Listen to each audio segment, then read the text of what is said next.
This is Badass Billy Gunn, 11-time WWE Tag Team Champion, Intercontinental Champion, Hardcore Champion, and you're listening to IcoPod. You gotta hear this. And if you're not listening to this, I got 2 words for you. Suck it.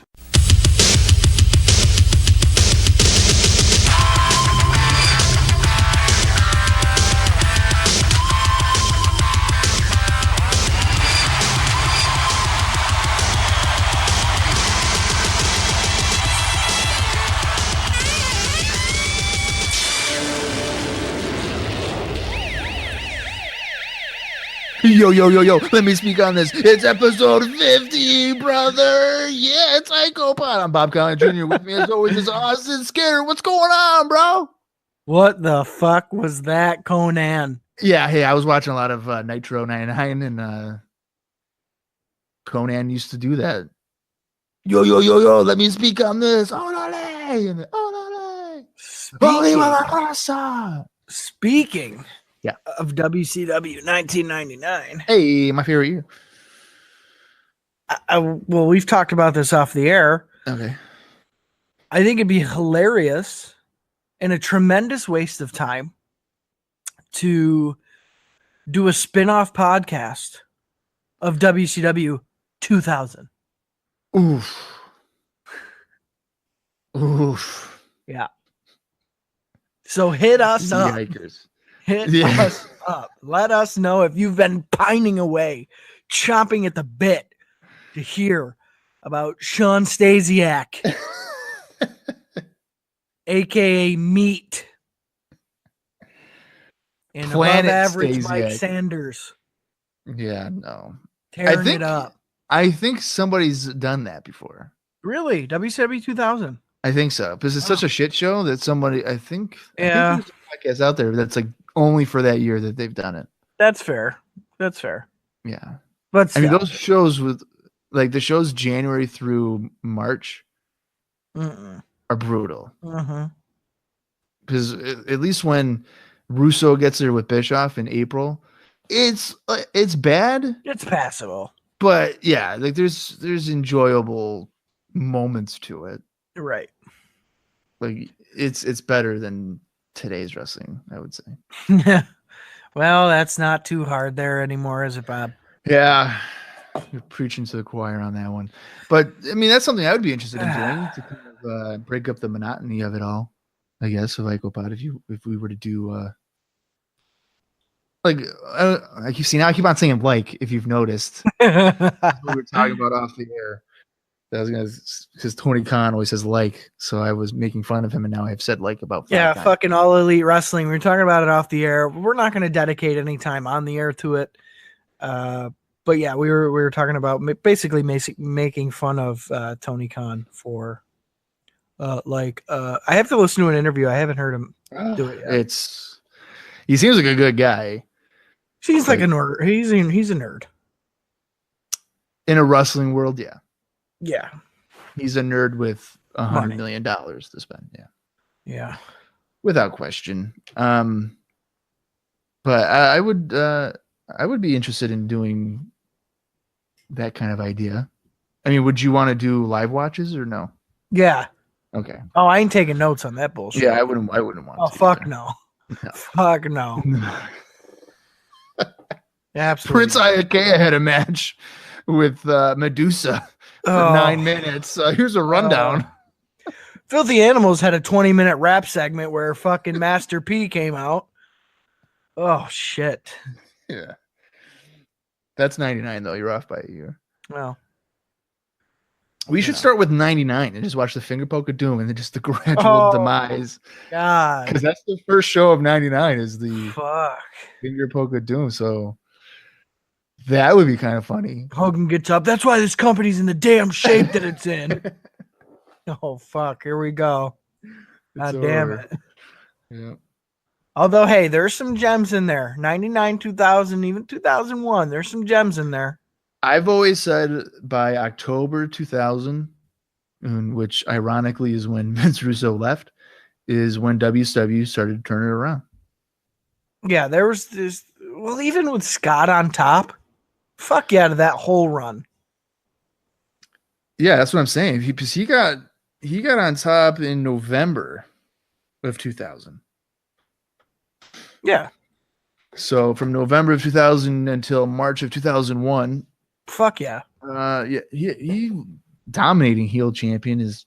You never knew what the hell he would say on a live mic. Dude, like so good. So good. So that was one of the more enjoyable Scott Steiner eras through time periods. And then by 2003, it's who knows what the fuck happened to him. Thong wearing booty daddy. Never forget that. What the fuck? Royal Rumble 2003, seeing a maroon thong peeking God out. damn it. Ruined it. And, Looking at my thong. Tests in your testicles. Big bad booty daddy. Yeah. Goes from main eventing with Triple H to a feud with Test within 4 months. What the fuck?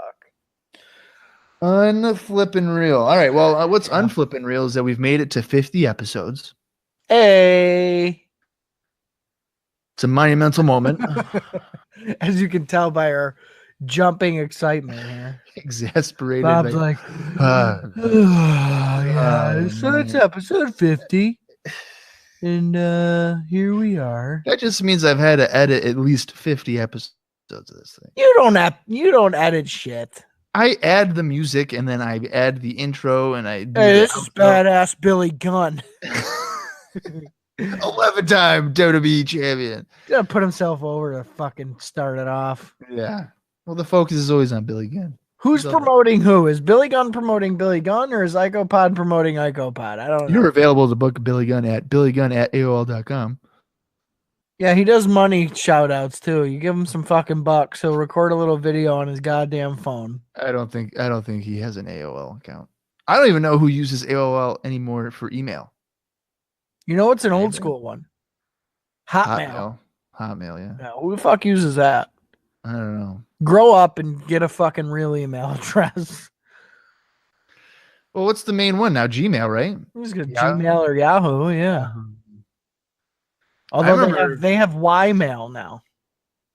What the fuck is Ymail? Ymail. I don't know, but it's Ymail.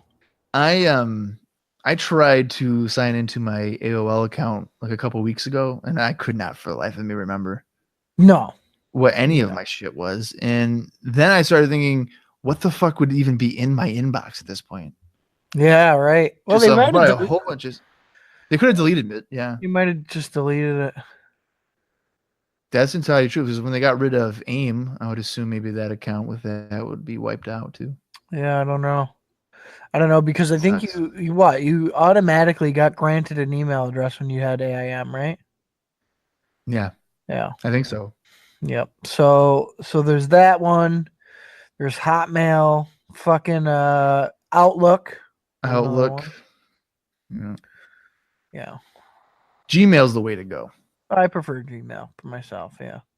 Yeah, that's how I've been doing it. Right. IcoPod podcast at gmail.com. So let's let's just go right into it here. Observer notes. Mr. Perfect may not be returning after he felt betrayed that he was bypassed for the WWF Intercontinental Championship when Ramon was given the title. It has been rumored that Perfect got an offer from WCW to work Clash of the Champions events and pay-per-views, but no house shows. So essentially a reduced schedule. I mean, WCW doesn't make money on house shows anyway, so they probably wouldn't want to send him out there at this It's costing them money Yeah. to run fucking house shows. I remember one time looking up cards for WCW house shows, and like they were pretty strong shows on paper. You would have, Steamboat Austin and whoever else, and like the main event would be Rick Rude and Sting in a steel cage in Oakland or something, and you look at the number of people in attendance and it said 700, and you're just wondering what? How is that even possible? Poor WCW.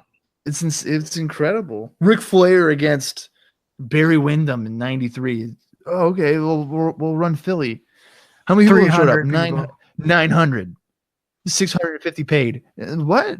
I don't, how is that even? Literally. Makes no sense. Yeah. There were rumors that the Steiner brothers may be on the outs in WWF, but it is expected that they will be sticking around as they are booked through January. So we may be stuck with the Steiner brothers for a little bit longer. Good. Remember last week when I mentioned the women's championship tournament? Mm-hmm. That was taking place in Memphis. Well, it turns out it is most likely fake and is just a way to bring in Medusa. Oh, God. So For what? this would be her way of being Alundra Blaze. Okay, but like, what is she going to do? She'll be the women's champion and she'll fight women. Who? I don't know. Luna for 3 years, probably. Like, what the fuck? Yeah. Did they think this one through? I don't know. They have to have. Well, I mean, there's probably working agreements with War, right? Don't they have women? No. Okay, well then never mind. I'll tell you this right now, an embarrassing childhood memory. For the longest time, I did not know that Medusa and Alundra Blaze were the same person. Oh my God. Yeah. That's No pretty idea. rough, Bob. Yeah. Yeah, I couldn't tell. I had no idea. Holy shit. Because I would see Medusa. I mean, come on, you gotta give me the benefit of the doubt. Let's say it's 99. I'm watching Nitro. Medusa's got big honkers. She's just not the same type of person. The red and blue hair. Yeah, it's just what? And then you go back and watch like SummerSlam 94 and you see Alundra Blaze and some skinny blonde broad. Flat chested. She has wrestling skill. It's not the same person. We call that the money. Yeah, that's called the signing bonus. And that explained to me probably why I never thought it would be the same person. So whatever, Bob. Yeah, it's okay. That's bullshit. Yeah.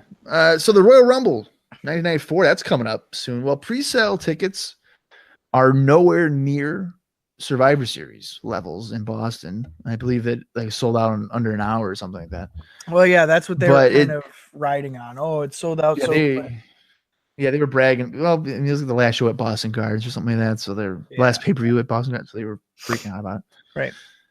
But it's projected that the tickets at this point are half gone, which is still considered pretty good. So we'll take it. Yeah. By that, they should be able to sell it out, I would imagine. Yeah. It's in Providence, Rhode Island, in case anybody forgot. And then here's a brief rundown for the main A show programs. Now, remember back in the fall, they were doing away with the 2 shows, and it looks like we're back to doing A and B shows. Yeah. So these will be the top programs for January.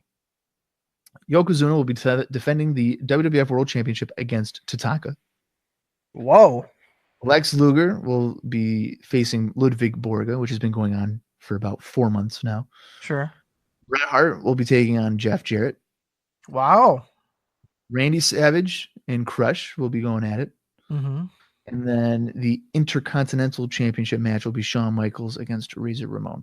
So for an A show lineup, sign me up. Fucking Tatanka. And that one's baffling. And even Dave Meltzer wrote in parentheses next to Tatanka's name, seriously. Yeah, what? Yeah. Pretty surprising. Although, like you said, hey, for the most part, sign me up. Well, I'm thinking the Tatanka one is maybe to pay off the attack leading into Survivor Series that took Tatanka out of the match. Well, yeah. So. Right. And then, fuck yeah to Bret, Jeff Jarrett. Yeah, that's a strong first feud or first house show thing for Jarrett. I feel like they're kind of slipping Jarrett into the Jerry Lawler role. Sure. So that kind of is pretty cool. Savage, Crush, Ramon Michaels. Yeah. Strong. Yeah, no doubt about it. Speaking of house shows, I got 2 of them.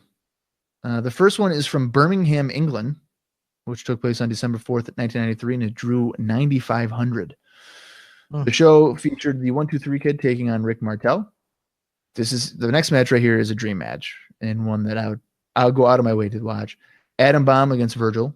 I believe that happened on Raw, so that would be a rematch there. Ooh. WWF Intercontinental Champion Razor Ramon defending against IRS.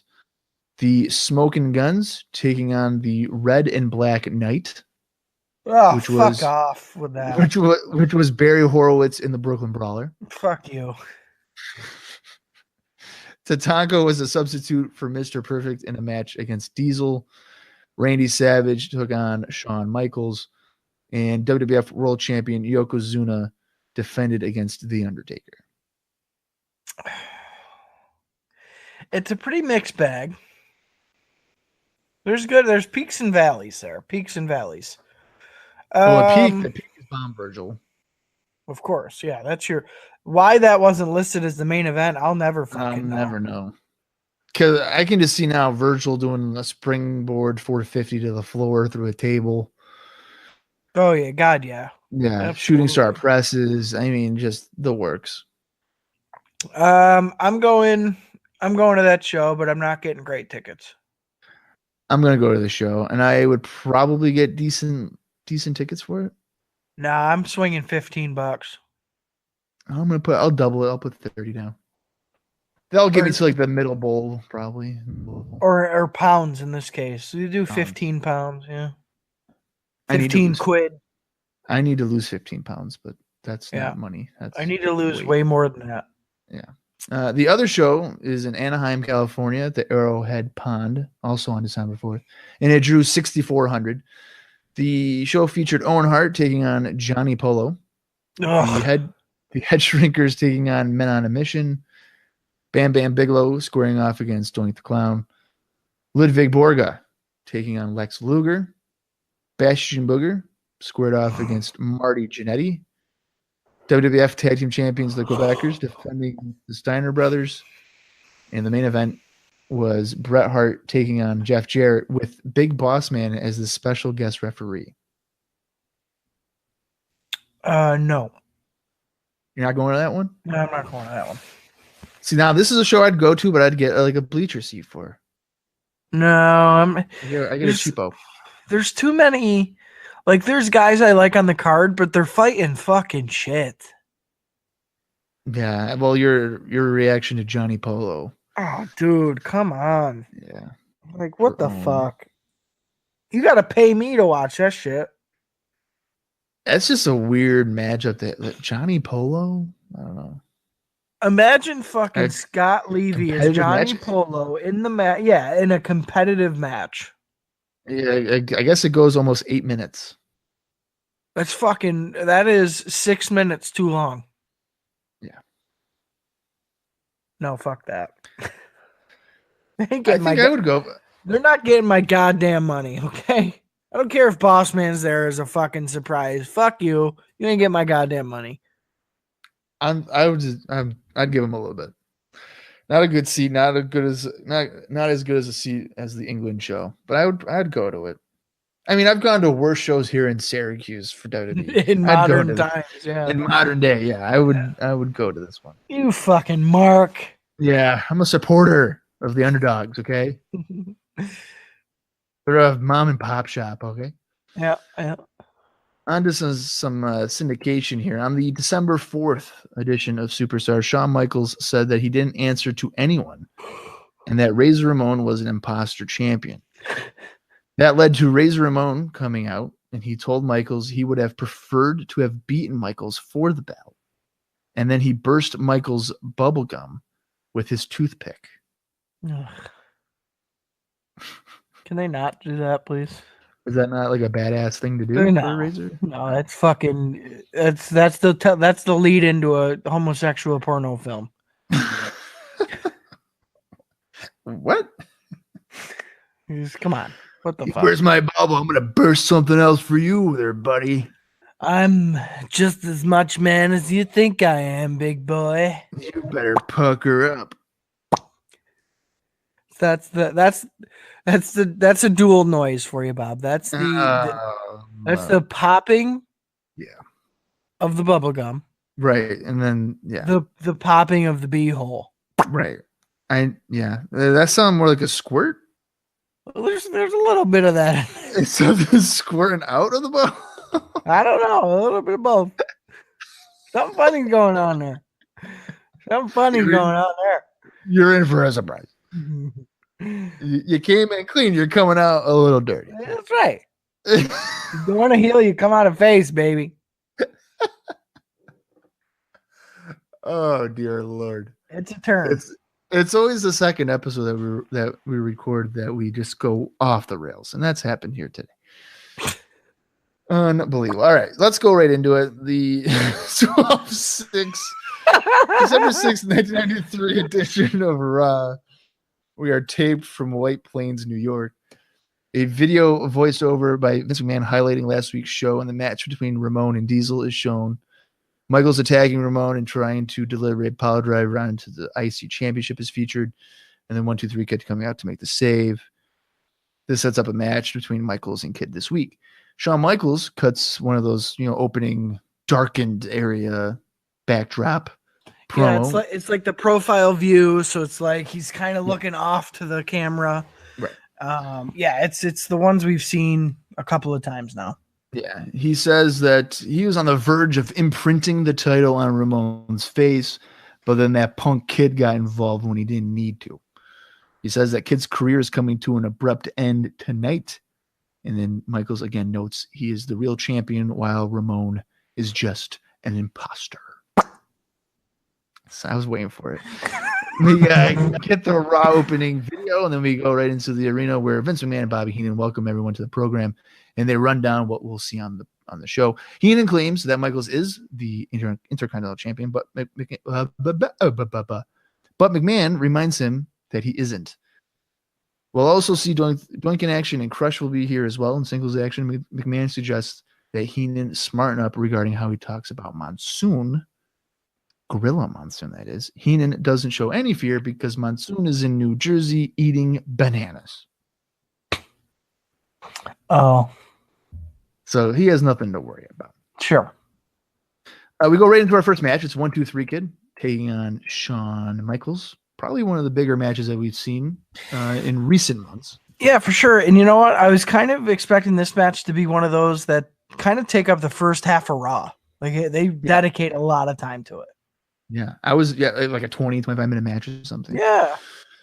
Yeah, I mean, it certainly gets some decent time here. I'll do a quick rundown of some of the action here. Early on, Michaels hammers away on Kid, but it doesn't last all that long. Kid is able to knock Michaels to the floor with a shoulder block.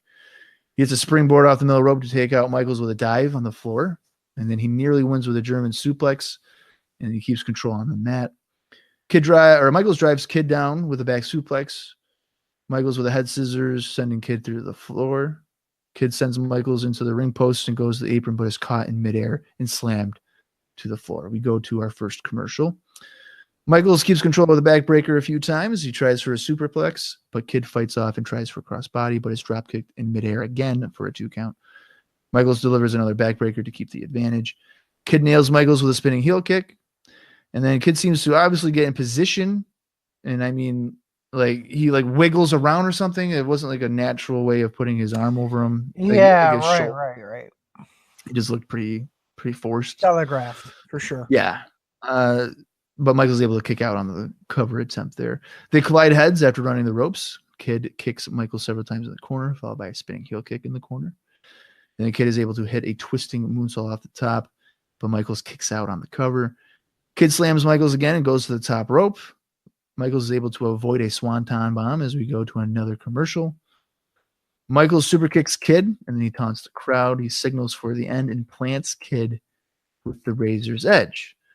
Michaels goes for the cover, and he pulls him up, saying he ain't done yet. Michaels proceeds to drive Kid down with a second razor's edge. At this point, Razor Ramon makes his way out, and he saves Kid from a third razor's edge by pulling Kid to the floor. Michaels slaps Ramon and is then chased by Razor. Ramon stalks towards Michaels after he tripped on the aisleway, and as he goes to pull Michaels through the curtain, he is knocked down by a punch. The announcers don't know who it is, but you can clearly see from behind the curtain that it was Diesel. Yeah.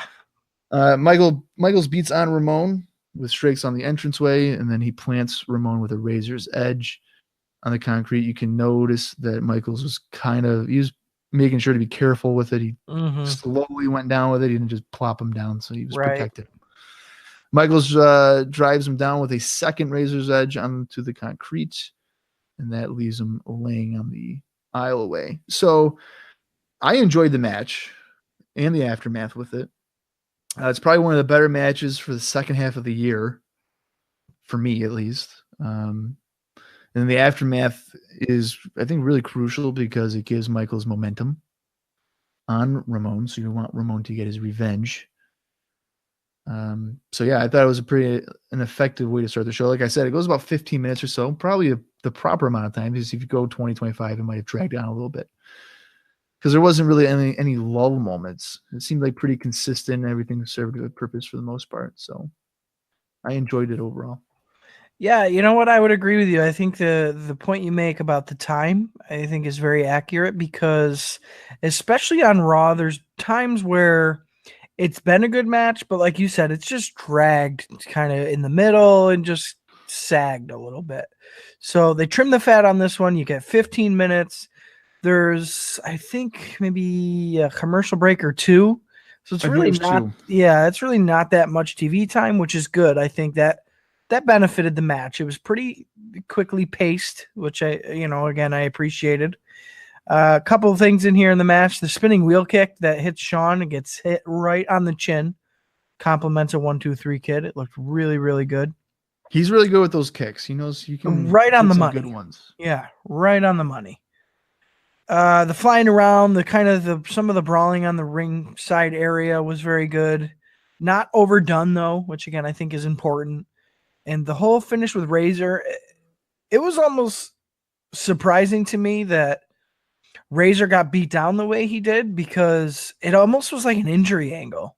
Like, holy shit.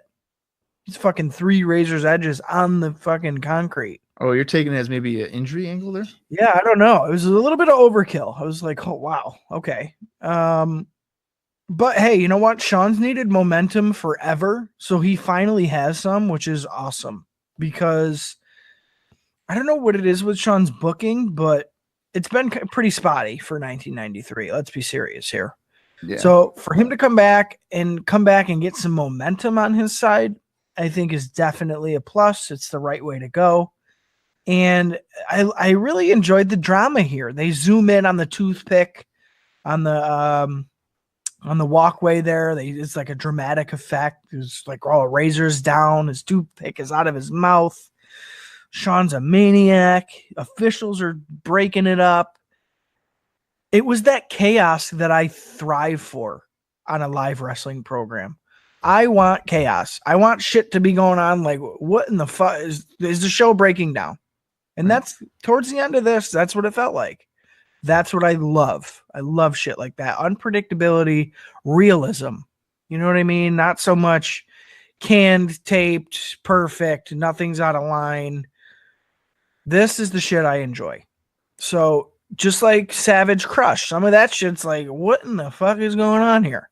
Well, and the thing with that is Savage is you buy in him being a lunatic. You buy in it. Huge. Yeah. Well, this is good. This is good for numerous things. Really, I mean, Ramon hasn't shown any being vulnerable since he's turned face. Right.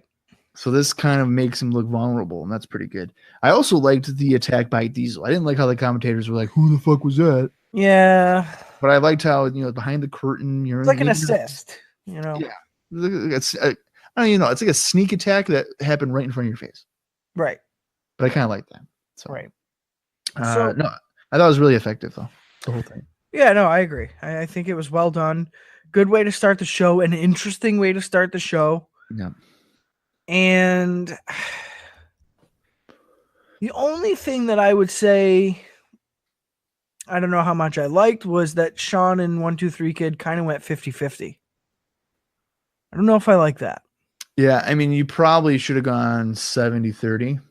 Yeah, that would seem more realistic. I mean, because in the beginning of the match, 1-2-3 Kid was kind of whooping Shawn's ass.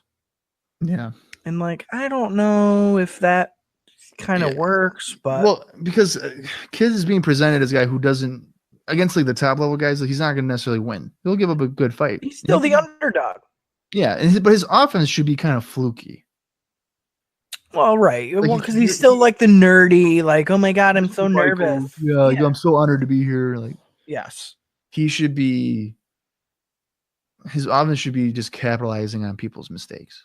He keeps it on for a while, but he gets overzealous or something. So when he constantly comes off the top rope and he misses stuff, like that's your out. That's how he can lose matches, like doing SummerSlam. Exactly. Yeah, exactly. So if I had one criticism, it's that. But like you said, I would agree with you, Bob. I'd say this is one of the better matches we've seen in the second half of Monday Night Raw here for 1993.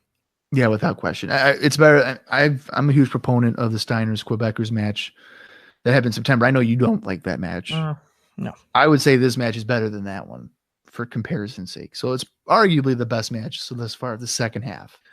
Easily top 5 of the year on TV. I would say. Yeah. At this point. Probably. Like if we were to like really sit down and look through their shows, if not top 5, like top 7. Yes. Of the year for TV. Yeah. Not including pay-per-views or anything. I would say so. Yeah. We go to the announcers here, McMahon and Heenan. They talk about literally what we just saw. And Heenan says that will happen when you are an imposter. So, yeah. He says, oh, that's what Razor gets for being an imposter and carrying around something that doesn't belong to him. Yeah. Like, holy shit. Yeah, he was holding no punches back on that one. We then go into our second match of the evening. It is WWF Tag Team Champions, the Quebecers, taking on Mike Walsh and Bert Centeno. It's basically a rejected Von Erich and some other guy in all white. Yeah. That's who the fuck this is. That's the general idea here.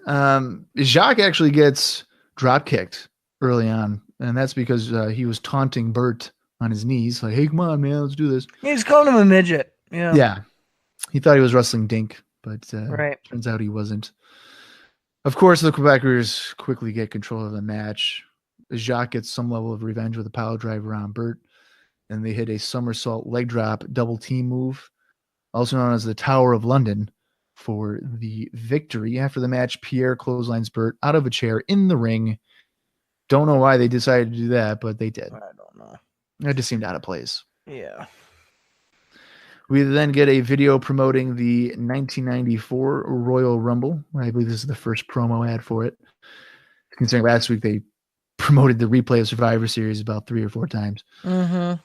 And the Royal Rumble takes place on January 22nd, live from Providence, Rhode Island. Yeah, that's going to be a Saturday night, which is pretty interesting. They're still not quite on the every Sunday. Yeah, they're really not quite on that train yet.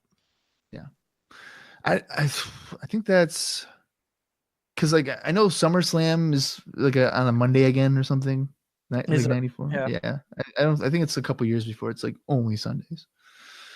Backstage, Owen Hart cuts a promo on Bret Hart, and he says that it's great for Bret to win an award last week, but he has a bigger surprise for everyone, and he thinks everyone will be talking about him. What do you think the surprise could be? You want to know what I honestly think it is? What? Hey, Bret, you were adopted. I think you're a Lawler. Oh my God. Bret Lawler. The Prince, Bret Lawler. Good Lord. Awesome. I think it's going to be somebody from Bret's past. Really? I think Owen's about to have Anvil come join him and be like mean to Bret Hart. Really? Yeah. Because literally, Bob, I have no idea what this is going to be. I don't either. I have no idea. I don't remember anything. What could be the surprise? No, and I know it's too early for Bulldog because I know by 95 Owen and Bulldog are tagging back up. Right. But I think it's going to be Anvil, and like they're going to want to beat up Bret Hart. You don't think his surprise is going to just be a challenge? I don't know. If it was me, if it's just a challenge, it'd be a bummer. If it was me, I'd have Anvil kind of like as Owen's little henchman guy. Yeah. And it's like, oh, I was always in Bret's shadow too, so I'm pissed off too. So fuck Bret. That would make sense. You know, so that's what I'm expecting. Like that's how I would do it. I don't know what it's gonna be. Maybe it's a doink pie to the face. I mean, the Neidhart thing makes sense, but even with his recent death, I don't like Jim Neidhart wrestling. No, I don't either. Yeah, I don't So want to see him I'm wrestle. I'm kind of dreading that part, if that is going to be what is going to happen. No, I don't want to see him wrestle. Yeah. I just want him to see. I want to see him be a pain in the ass, and for Bret Hart. He would definitely. He would fit really well as that a pain in the ass manager or something. Yeah, just like the little fucking the little bastard. Like, get the fuck out of here. Yeah, Picking like an adult ass. size Hornswoggle. Yeah, like, no, fuck you. Get out of here. And Owen's like, yes. I just hope it's not Owen saying, my surprise is Bret, I want to fight you. Royal Rumble. I'm gonna beat you. Yeah, I don't. Is that a surprise Be though? like, that's what I'm saying. Like, it needs to be somebody. Someone needs to be coming in to add the depth. Or maybe he'll reveal some family secrets. Maybe it's like, oh, I don't know. I was always the favorite. Ask mom and dad, and he recorded them. And, oh, we love you. And you're I've been having an affair with your wife. And they're mine. Oh, I'm your papi. Dominic. We're going to have a ladder match with the custody papers hanging from the top. Listen, I don't care what anybody says. That fucking feud was great, and that fucking SummerSlam match was even better. That's the last SummerSlam I ever bought. It's fucking great, dude. SummerSlam 2005. So good. Heel Eddie Guerrero, fuck you out of that. Yeah, that era, Eddie is great. Yeah, no question about it. So good. Yeah. He really bought into that heels. Yeah. Shit then. Yeah. No doubt about that. I don't know though. As far as Owen's surprise here, I'm totally at a loss. That's the only thing I could come up with. He's gonna either bring somebody back that Bret doesn't like, or have the family members try and turn on Bret or something like that. Yeah, I don't know. Well, this is an example where we'll have to literally find out next week, because I honestly don't remember, and I'm not even going to waste my time looking it up. Yeah. I just want to find out on the podcast here. Bobby Heenan talks about how Bret Hart always puts himself ahead of Owen, and he talks about like Bret he's accomplished everything in here. The only thing he has not won is a washer and dryer, which I thought was kind of a funny joke. So he hasn't won. Here's a washer and dryer. He won everything else. That was kind of funny. Yeah, they give him away. Yeah. We then get a WWF Figures ad, and then our third match of the evening is Doink the Clown taking on Tony DeVito. And again, I honestly could not care any less about Doink and Dink at this very moment. So, Doink just wins the match following a whoopee cushion. And at this point in time, I know I wasn't very appreciative of him previously in terms of enjoying his work, but man, I kind of miss heel Doink already. So let me just go through this really quick. Go ahead. Because I decided to fucking shoot myself in the foot and take some kind of notes on this one. Of all the matches, you chose this one. Well, I have notes on the other ones. You just never let me talk, you motherfucker. Well, no, you're supposed to talk after. Yeah, I'm the afterthought. I get it. Oh, okay. All right, so starting right off the top here, Doink and Dink make their way to the ring. Dink's in a stroller, so we know where this is fucking going.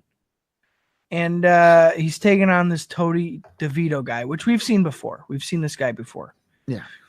Dink was getting himself over on the apron as this one started, and he was always in the way of the action.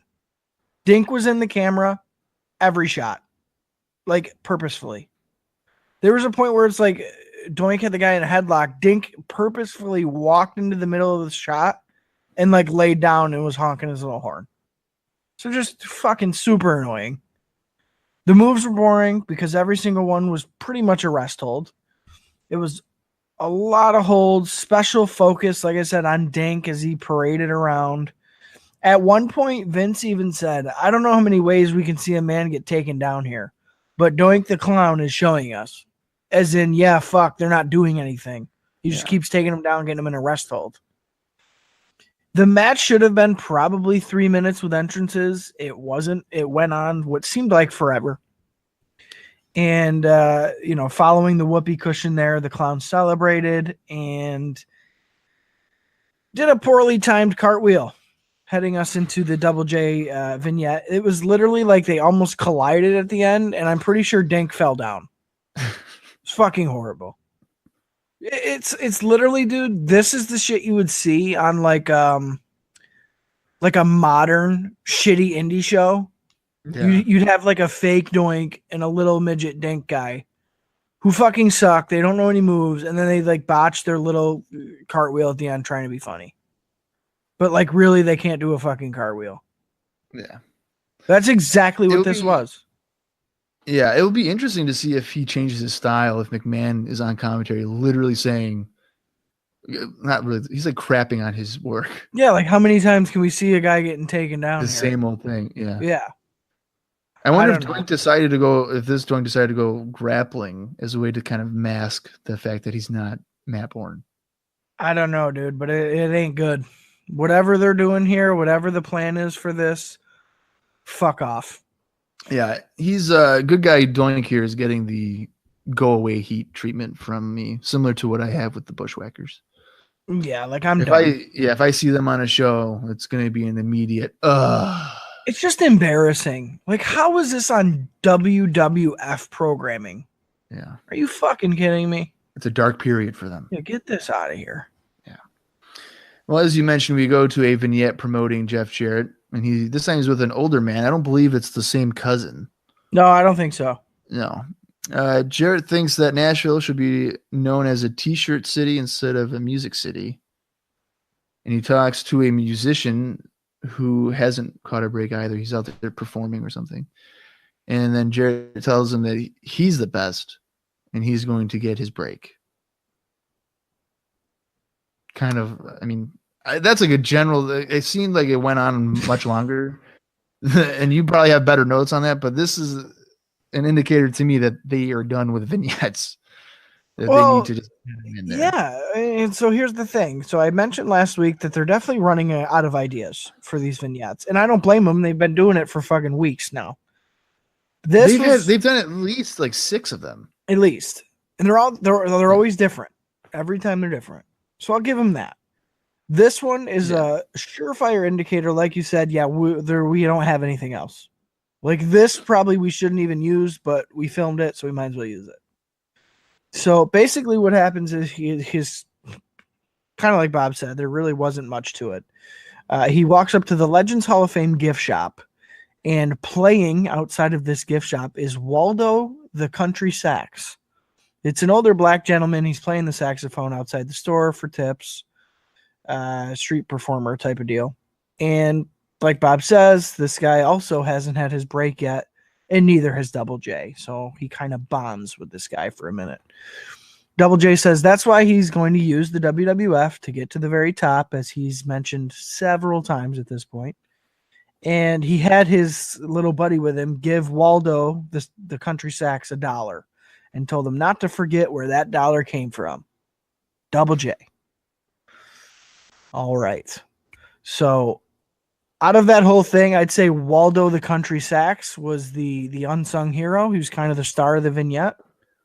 So I'm kind of hoping he debuts instead at this point. Because holy fuck, I'm done with the Jeff Jarrett vignettes. Done. They gotta.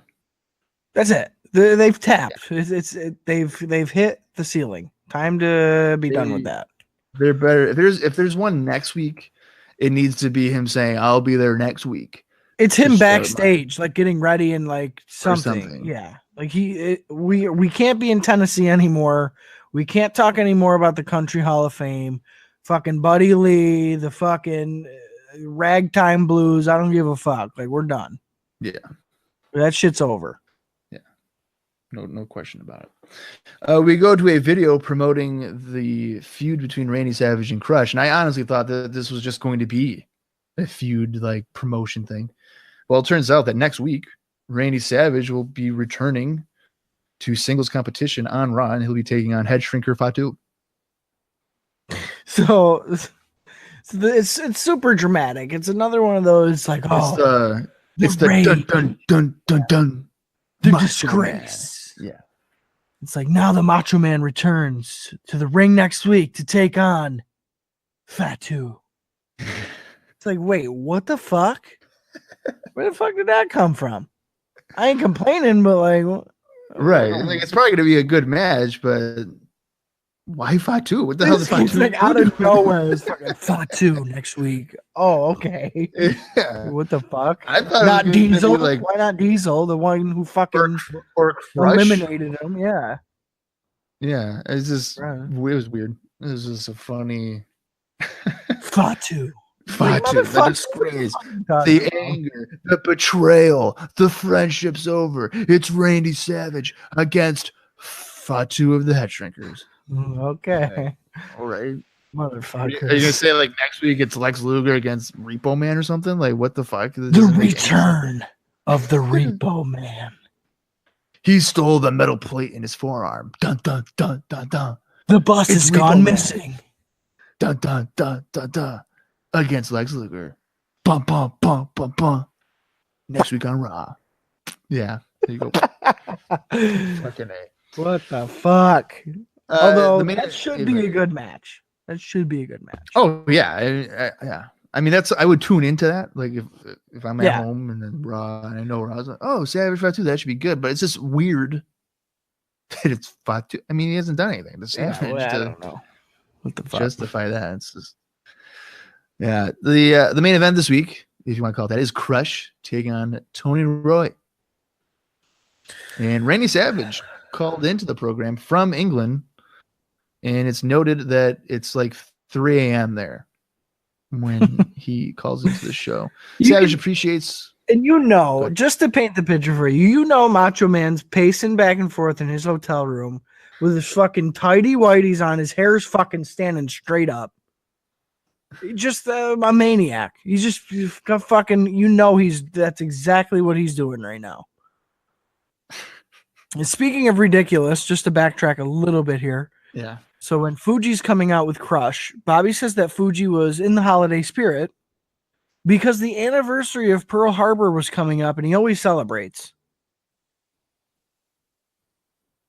Because he's fucking Japanese. And he celebrates killing Americans in Pearl Harbor. Wow. Yeah. Yeah. So there was that to kind of give us a precursor. They got him. He was able to get away with that? Well, that's what he said. Well, huh. Well, that kind of makes me think of the ending segment here. Maybe that's why he said that. I don't know. Well, Savage says that he appreciates their support as he will be returning to Raw next week. Obviously competing against Fatu. As for the match, this is like Ludwig Borg all over again. He just works over Roy with strikes and then puts him in a trio woe to deliver more strikes. It doesn't really do anything. He wins the match after he press slams Roy throat first over the top rope. That was probably even more boring than the Borga one. Literally, I didn't have one move written down. Yeah, I just wrote down the finish. Yeah. So that was pretty boring. I mean, I'm on board with Crush as the heel turn and everything, but his squash matches have not been all that enjoyable. Yeah, no, who gives a shit? And just to break down the phone call a little bit more here during the match, because really that's what I was paying attention to. Well, that was like the general. That was I guess the main the main focus of the match was the Savage phone call. Of course. So Vince says that, they missed the Macho Man on Raw on commentary, and Savage agrees. He says that his own opinion of Jack Tunney's decision, he has his own opinion of, how he made that decision, meaning he probably is pretty pissed off that Tunney decided to go with that. He said that the Macho Man and the Macho fans will overcome all of this. And then Vince brought up Crush and that he was looking awesome this week in this match. Bobby said that Savage was hiding out and sweeping up some fish and chips kitchen over there in England and that he's scared. That's why he's not here this week. If he really wanted to get his hands on Crush, he would be here, is what he says. Savage's phone started cutting in and out a little bit at this point. He was like cutting a promo, but you couldn't hear. And Bobby said, you know why we can't hear him? It's hard to talk on the phone while you're hiding under the bed. I was like, oh, you son of a bitch. But it was cutting out in and out really bad. I paid no attention to the match, except that at one point fans were chanting for Macho Man. Mm-hmm. And as Bob noted, Crush got the win. And I literally wrote, whatever. It sucks that you couldn't really understand what Macho was saying, but Bobby was really just reaping all the benefits on that. So that was pretty good. But yeah, as you touched on, Bob, I really have zero. Crush is one of them guys where I have fucking zero interest in what he's doing, who he's feuding with, despite the fact that Randy's been trying to carry the feud. Like, I don't know, man. It's like lukewarm to me at this point. It was super hot, but it's already starting to cool off. It already feels played out. Yeah, it's dragged on a little bit. Because he turned heel October, so we're about like a month in, or a month and a half in. So I don't think it'd be far off to say that these two, to capitalize on whatever remaining heat, they need to wrestle at Royal Rumble and just be finished and just finish it off. Yeah. So that maybe that could be an undercard or something. But yeah, I agree with you. Like when Savage was going nuts and throwing people around like that, it's like pinnacle. That's like the top of it. Yes. And they've just dragged it. If this was the era where it was a pay-per-view every month, they could have at one point main evented a pay-per-view probably. Oh, for sure. Yeah, with the heat between each other, for sure. Yeah. So out of that boring ass main event, we get a WWF Unbelievable ad, which is kind of contradicting to what we had just watched. It was certainly not unbelievable. There is a WWF King of the Ring video game ad as well. And then we get shown what will be on the program next week. And it's The Undertaker with a special interview. Yeah. Can't wait for that. Atom Bomb will be in action. Fuck yeah. The Smoking Guns will be in tag team action. And of course, the previously mentioned Randy Savage against Fatu. And then, in one of the more heart-wrenching moments in the history of IcoPod, comes the closing segment. See, now, throughout the whole show, Heenan has said, hey, I'm not... That Monsoon thinks he's a tough guy. He can get in my face or whatever. And then McMahon at one point here mentions that Monsoon had called into the show or something, or he took a call from Monsoon, and he didn't have to use... Or it came locally, like from New Jersey. Right. And Heenan's just like, what? He didn't have to mean he didn't have to call collector. Like, what are you talking about? And then sure enough, Gorilla Monsoon is making his way down to ringside. And Heenan sees him and he's like, what is he doing here? And he looks petrified. He goes, look, the ape's coming. Yeah. Monsoon goes to the commentary table and tells Heenan that he has good and bad news. He tells Heenan that he has a free trip. And he grabs Heenan by his collar.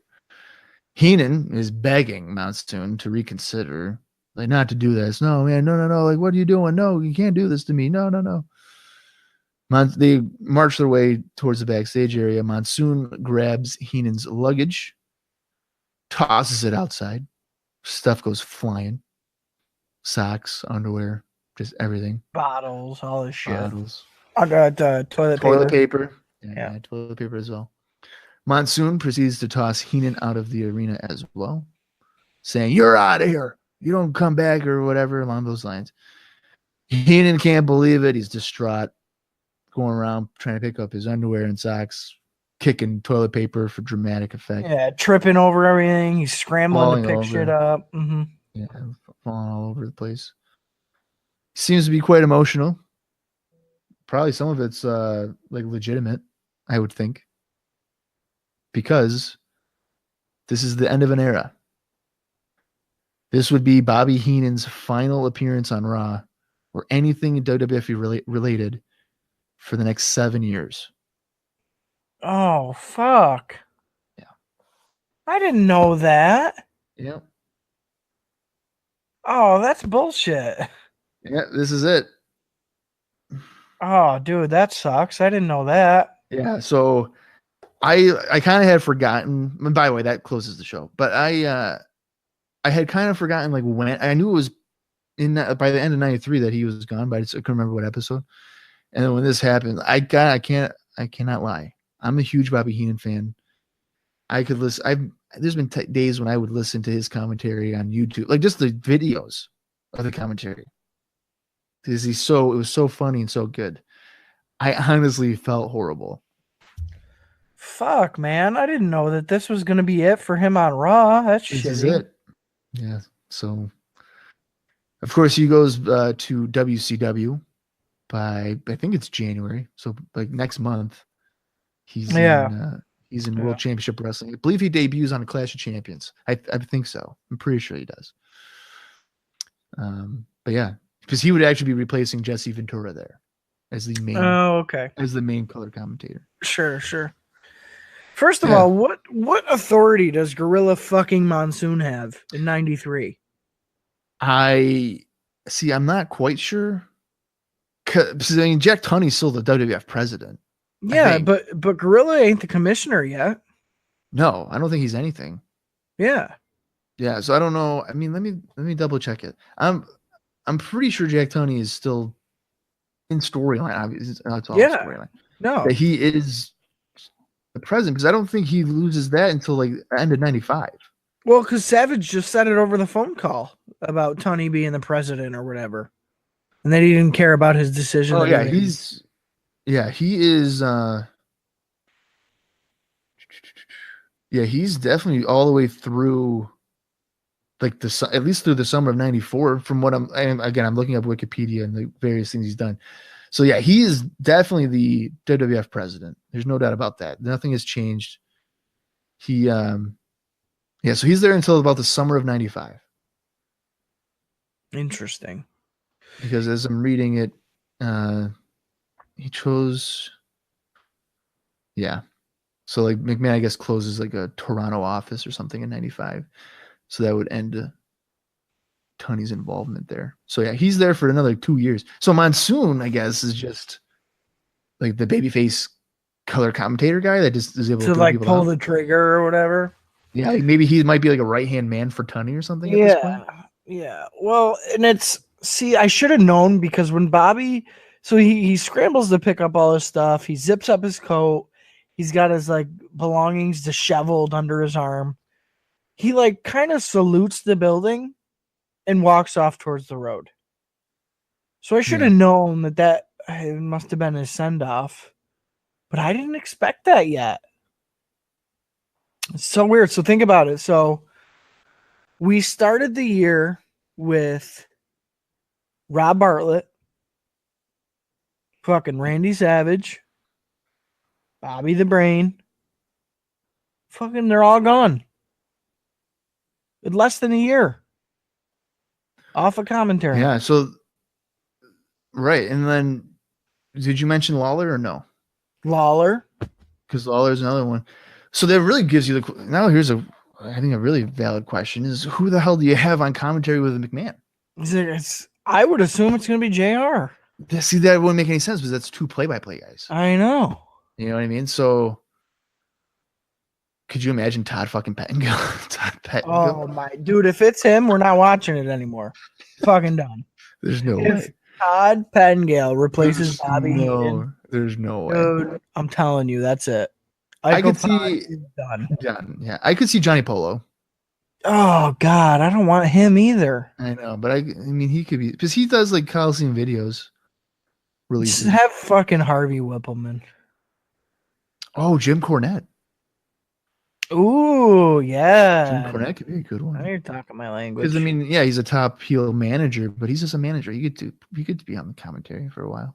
Because I mean, Heenan was a heel manager and he was doing commentary. But will his Smoky Mountain commitments allow him to do that? Yeah, I don't see why not. Usually to do voiceovers for the Raw tapings all the time. Yeah, well, because he ain't there every week. No, I know, but aren't they? I mean, all these shows, they were definitely at ringside. Yeah, these last couple were live. No, those were all, the commentary was as it happened. Yeah. Yeah. The shows weren't live. Right. Yeah. So, I mean, and as long as it's like that format, I mean, he could probably do it. because Smoky Mountain Wrestling. Okay, so let me explain this. Smoky Mountain Wrestling would usually run their shows. What was it? Thursday, Friday, Saturday was usually their main three, because they would try to like do talent exchanges with the USWA. USWA would run shows like every day of the week, Holy like fuck. 6 or 7, and their big show was like USWA shows. Their big shows are on Mondays. Okay. Their big arena shows. So realistically, Cornette's commitment to Smoky Mountain Wrestling would not interfere with really anything WWF wise, because No, I guess that's true. Yeah. I mean, I'm sure they ran Sundays as well, but I'm pretty sure like Thursday, Friday, Saturdays during like that was their main day, like the main shows, and then like they never worked Monday through Wednesday usually, because Thursday was like one Thursday of the week would usually be their TV taping for the month, and Friday, Saturday, Sunday would be their touring days, I guess you could say. Well, he would be my vote. Fucking Cornette. I would for go sure. Cornette. Yeah, I would go Cornette, because similar to Heenan, he would be able to get stuff over. Well, and the dynamic with Vince, I think, would be good too. Oh yeah. You know, so. And I don't think Cornette would be. He would probably take a different approach. He wouldn't be the funny one like Heenan. He'd be the heel trying to get some heat. Yeah, the insulting one. Yeah, so I think it's a good mixture to have. So it should be interesting to see where they go with that. So that's another thing for like next week. Who the hell is going to be on commentary? It's not going to just be Vince. Rob Bartlett. No fucking A. Don't know. So, but this has kind of been an effective episode, because now you have a bunch of questions. What the hell is Owen Hart's surprise? Don't fucking know. Who's going to be the broadcasting guy? Yeah. With McMahon, we have no fucking idea. Gorilla. You're out of here, Brain. You're out of here. I'm taking over. So what did you think of this week overall, aside from the closing scene there? I would say that this week overall was definitely better than last. We did get some fresh action between Shawn and 123 Kid. Savage returning to in-ring action is pretty exciting. And it's always good to see some Brain Gorilla hijinks ensue, even though that now I know that that's Bobby's like send-off. I'm pretty pissed off about that. Yeah, too soon, man. I wasn't ready for that. Yeah. It sucks. Yeah. I do have to say, though, that I'm loving the Owen stuff. I'm intrigued about this fucking surprise he's got for everybody. Star power was a little low this week. Otherwise, I'd say as far as in-ring action stuff. But yeah, as an overall week, definitely up from last week. I'll be interested to see if we're going to have a ratings report next episode, Bob. Yeah, I don't think they were released for like last week's episode. So yeah, I'll have to maybe investigate it research it. Would probably be the proper word.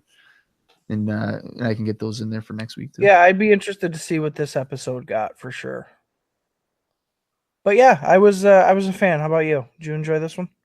Yeah, I thought it was like you mentioned before we got on the air that you enjoyed this more than last week's episode, and I would tend to agree with you. And I've noted this numerous times. I tend to have a trend. I like the television that leaves me questioning what's going to happen. Yes. If I don't know what's going to happen, or it's not obvious as to what's going to happen, I'm intrigued, and you got me hooked. Yeah. So here, like I've said 2 other times already, Owen Hart, like what the fuck? What's his surprise? I don't know. Who's going to be a commentator? I don't know. Who's going to win the Royal Rumble? It could be Luger. It could be Brett. It could be Diesel. It could be whoever. You don't know. So there is some doubt to it. Because if you, like last week when they did the award thing, if Luger were to win it, it's obvious that Luger's probably going to win the Rumble. Exactly, yeah. But if you give it to Brett, I mean, it still kind of diminishes Luger or whatever, but you're adding a level of question. You're also highlighting. It's intriguing. Yeah, you're adding more intrigue into it. I don't know. So, yeah, this week was pretty good. Aside from the squash matches sucked. So I mean, the Kid Michaels was good. Quebecers was all right. Their little enhancement match there. But yeah, we need to see Jeff. Jeff Jarrett needs to come. Yes. Get some action here and start wrestling. But yeah, no, I thought this was definitely better than last week's, and I was kind of thinking that television closing out 93 would be kind of like dipping, and it seems like it's staying pretty steady. Yeah. It's like they're not like just mailing it in. So Right. I think that's important because that's just going to add for hype into Royal Rumble and stuff like that. So, Which I'm looking forward to. I mean, last year's Royal Rumble was kind of spotty. well, because and somebody on Facebook had it, I think it was Mike Vincent asked us, was 93 a transitional year? Obviously, we've said it numerous times. It is. In 93, it's like that's the beginning foundation of what you're doing. Yeah. And then SummerSlam is like their WrestleMania we talked about. So Royal Rumble is like the first time in IcoPod history that they're not beginning, they're increasing and enhancing angles that they've started in November. Right. Or finishing off angles that they started in the fall. So I think for 94, I have far more interest in that compared to what I would have or what I had in 93. Yeah. So, like, if you were to ask me right now, like, hey, Bob, would you order the 1994 Royal Rumble? I'm like, fuck yeah. Yeah, I want to know. Yeah, I would. I want to know what's going to happen. I want to know who wins the Royal Rumble. Yes. I don't want to wait, weeks or whatever to see it. I'm going to ask my parents, hey, can we spend $25 to watch this or whatever? Yeah. Like, easily, for sure. And it's on a Saturday, so fuck yeah. I don't see why not. Yeah. So that's good. I think that's a sign that WWF programming is trending in the upward direction. I would agree. I think like you said, we're just holding steady. We're following the course. Yeah. I think once at least we get through December, once we get through kind of most of January, we close out the Rumble. I think from there, it's going to be a really good jumping off point. Like, okay. I think January 1 is they're just boom, let's go. We got what 3? I think at that point it's almost a whole month. Yeah. I think from January 1, it's like 3 or 4 weeks before you get to the Rumble. 22nd. Yep. Yeah. So they've got to get as much as they can out of it. But you're right for sure. Like once we complete the Rumble, and Mania's the March 20th, if I remember correctly. Yeah, something like that. Yep. So you don't have the benefit of 2 months of build. You have a month and a half. Right. So you're probably going to cram everything into that little time, which I'm okay with. For sure. Absolutely. I would rather there be a month and a half gap instead of 3 months. Yeah. Because when you do 3 months, 2 months of that is shit. It's filler. Exactly. Yeah. And that's exactly what they ran into when they didn't have Raw, when it was prime time and Superstars and Challenge. Yeah. There's the 4 months that are sweeps that they care about, and all the other months they're fuck it. Who cares? No one cares. Well, we get good ratings as it is, but it doesn't matter. Yeah. It's amazing how drastically the business changes, because obviously 93, 94, there's featured matches and stuff like that. But as soon as the Monday Night Wars start, they just throw everything at you. And it's segment after segment. Right. And because you look at Nitro and you look at Raw in 95, one episode of Raw could have been a month's worth of shit. Right. In 93. One episode. Yeah. In 93. Exactly. Yeah. Because the second episode of Nitro is Luger Hogan. And I'm just thinking about it now. You could have gone 3 months of doing nothing and then build up to that. Right. For one episode of Nitro. But they just did it on the second episode. And the first match was like Dean Malenko against Sting or something. Yeah.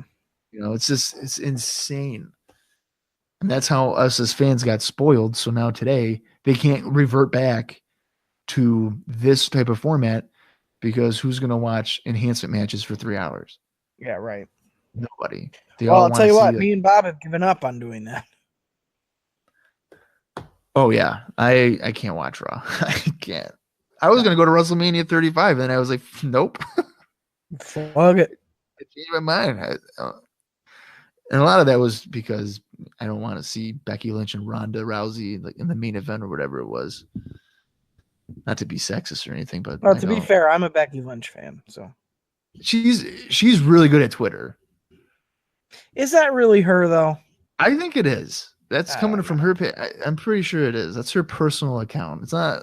It's not a Facebook page where it's a guy or somebody running A team of people, where they run John Cena's and 12 other superstars. Yeah, I think the Twitter pages are them.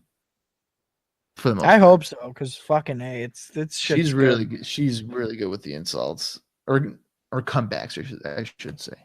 Yeah, they're really good. Yeah, so that leaves us wrapping up episode 50. There's a whole bunch of questions as to where we're going to go or where the TV's going to go here. So I guess without further ado, we should probably just wrap this up and then we can watch those shows and actually find out what's going to go on. Does that sound good for you, Austin? Or what? That sounds fucking sexy. All right. Well, try to keep your clothes on because too late.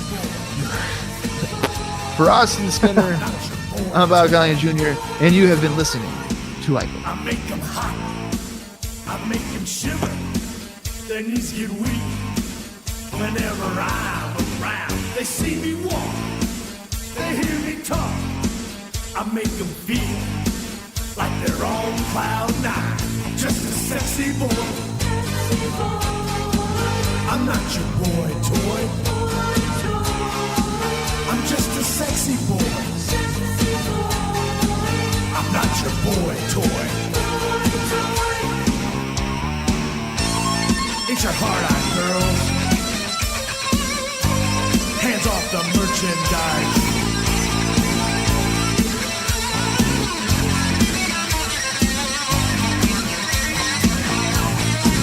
I think I'm cute, I know I'm sexy, I've got the looks that drives a girl wild. I've got the moves that really move them. I said chill up and down their spine. I'm just a sexy boy. I'm not your boy toy. I'm just a sexy boy. I'm not your boy toy. I make them hot, I make them shiver, their knees get weak whenever I'm around. They see me walk, they hear me talk, I make them feel like they're on cloud nine. I'm just a sexy boy, I'm not your boy toy, I'm just a sexy boy, I'm not your boy toy. It's your hard-eyed girls, hands off the merchandise.